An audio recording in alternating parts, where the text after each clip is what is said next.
You're staring at the board. You've been staring at the board for a couple of minutes.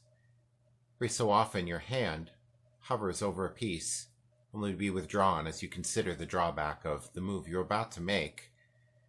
You're experiencing analysis paralysis, which is a very common thing in board games.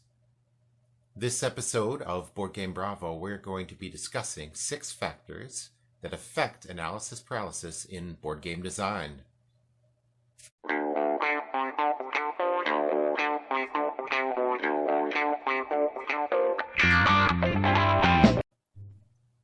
Put simply, analysis paralysis is the game getting bogged down by one player whose turn it is, taking way too long to decide everything about their turn. There are decisions that game designers make that allow the game to manage analysis paralysis well or poorly. And I think that in a way, having analysis paralysis in your game is a sign that you've done something right. Because if a player cares that much to consider their moves that carefully, then there's probably something engaging about the game.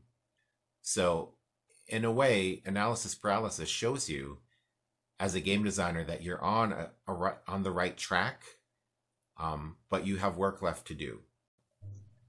Number 1, do other players' turns affect me? Especially if they're long. So a lot of Euro games suffer from this, where the rules are complicated, the turns are long, and it's basically multiplayer solitaire, which means when it's not my turn, I check out. Someone has to get my attention when it's my turn again. And my headspace is already outside of this game. I have not been paying attention. I'm not invested. I'm not following along. I have to remember, especially if it's been a little while since my last turn, what I was doing with my game. And everyone else playing is doing that too, so everyone's turns are taking super long, and it becomes a vicious cycle. So the antidote to that is player interactivity, which many games have, and many complex games would benefit from more of, in my opinion.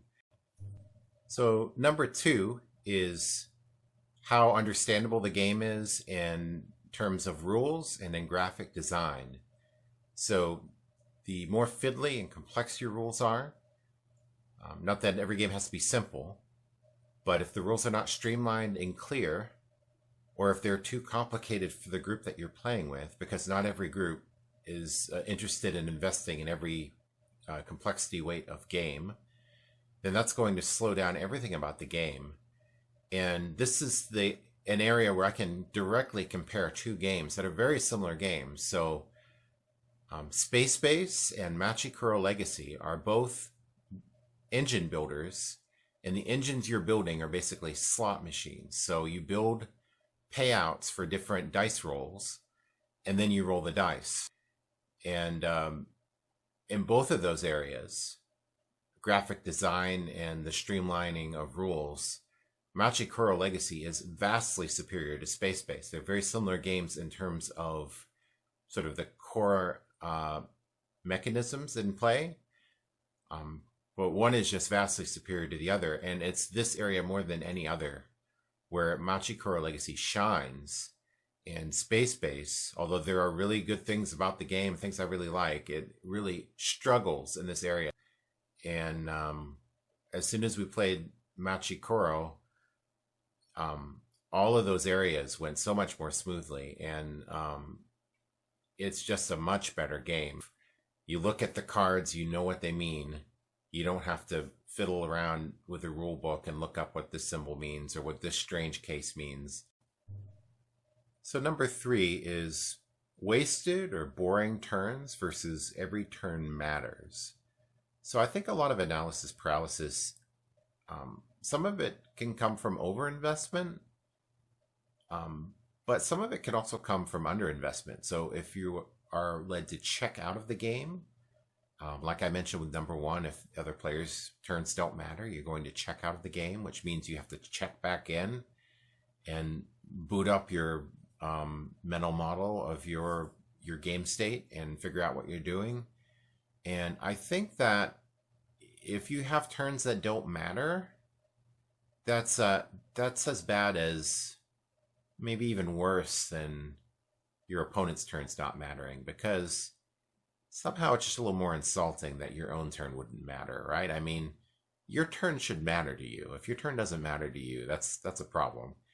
And I so like the worst example of this I can think of, and I'm gonna step on some toes maybe because it's a well loved game, but Century Spice Road, also called Century Golem, you're kind of forced to use every third or fourth turn to just recover your played cards and to do absolutely nothing else.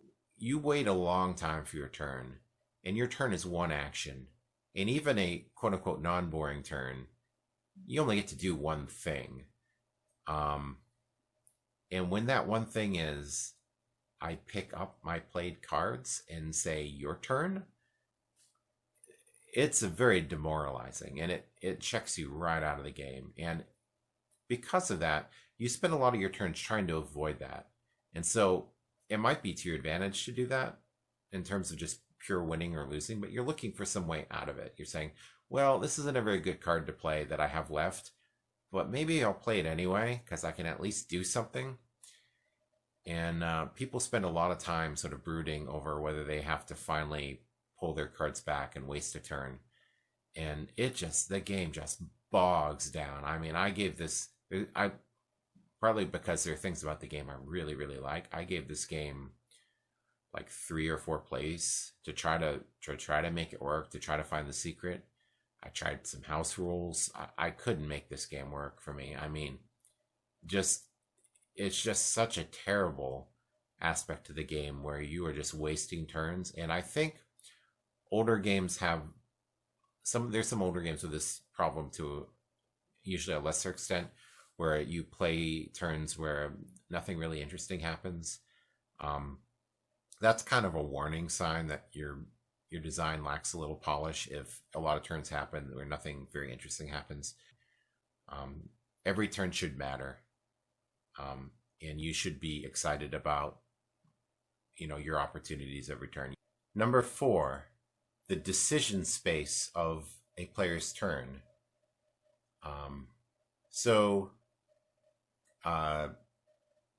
When it's your turn, you need to consider the layout of the board and your options and opportunities and vulnerabilities. And if all of that's too complex, it's going to take a long time to consider those things. So maybe a game that has this problem might have too many options to consider, too many different decisions that a player can take. Maybe the player should have more limited options.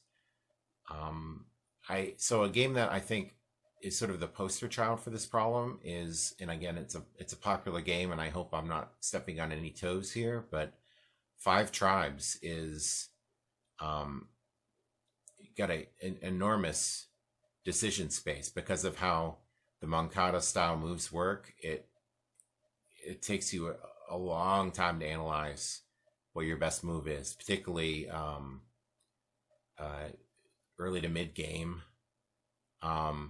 It just, if you're trying to optimize your game and squeeze out every point, it's painful. And if everyone at the table is doing that, it's really painful. Number 5 comes down to scoring. So if the scoring is transparent, like everyone knows what everyone else's score is at any given point, and if it's complex, people are going to spend their turns trying to squeeze out every point, which sounds great, but particularly if your game has some of these other problems that I mentioned, it can really compound the analysis paralysis in play. And what a lot of games do is, there's a couple ways to combat this. One is to just hide the score, like make parts of the score dependent on things that are not public information. And so the players might have a sense they're doing well or doing poorly, but no one really knows for sure who's winning and by how much. and that removes some of the focus off of whether they're getting 3 points or 4 points from this or that. Another way you can handle this. So there are games that are like races, and so whoever gets to the end first wins. I actually kind of like that as a win condition, but a lot of successful games that use that as a win condition, well, partly so one thing that they do is to make that just part of the outcome of the game, like that's worth so many points, but other things are worth points too, and so it goes into the pot, but it's not everything. But another thing I've seen games be successful doing is allowing a comeback. So, I mean, Clank does both. So there's sort of a race about who gets out of the dungeon first, and it affects their score. But it's also a very swingy game where if you're behind and not doing well, you can have a run of luck or a run of skill, and or both preferably, and come back. But yeah, it's pretty common to make the scores not as public, and so a lot of people I think have caught on to this one, but it's worth mentioning anyway. So number 6 is linear turns versus simultaneous turns, and so particularly in games where there are parts of the game where things aren't terribly interactive, I think games need to utilize simultaneous decision making. So in other words, every player would be taking their turn at the same time.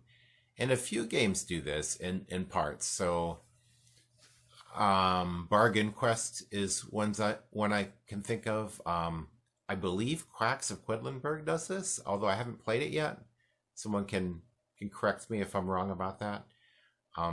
But it's interesting how few games do this. Most games make things very linear, and make you wait for players to take actions that have no impact on you. And I think a lot of games would benefit from considering whether sections of the game, like phases or whatnot, could benefit from introducing simultaneous play.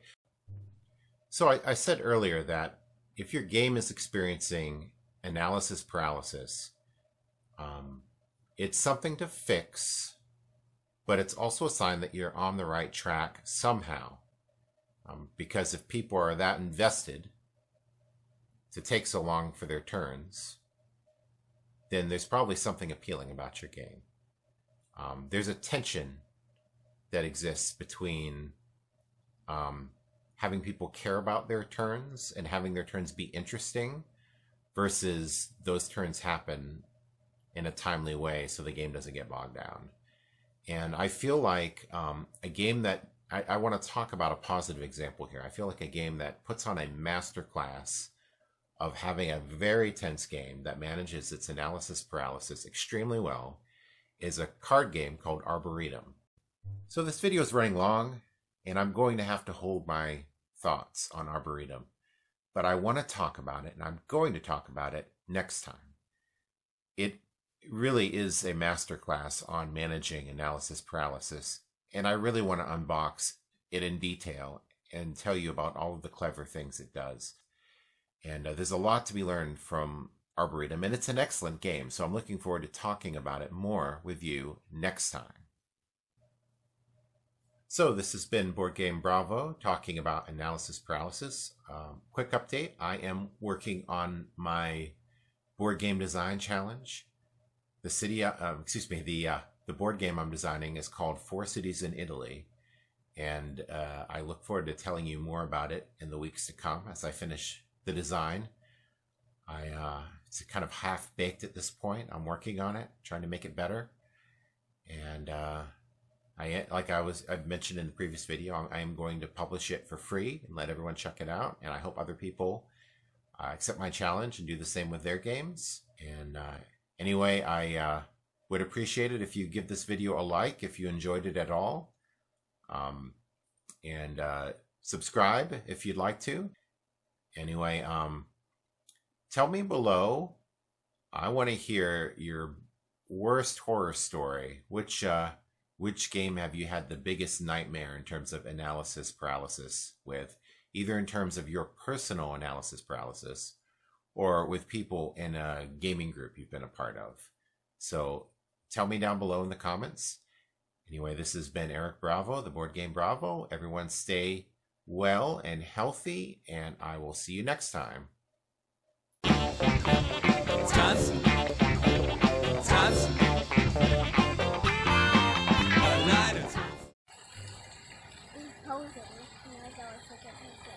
Yeah.